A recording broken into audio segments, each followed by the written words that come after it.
This is DJI Neo, and today I'll show how you can change the video encoding on this drone.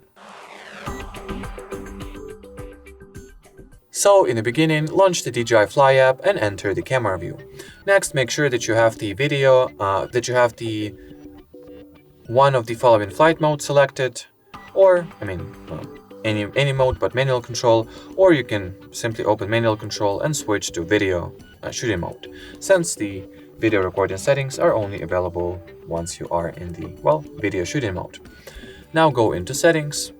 Here select the camera settings, and now you can change the encoding format between H.264 and H.265. And as far as this video goes, that'll be it. So thanks for watching, and bye bye.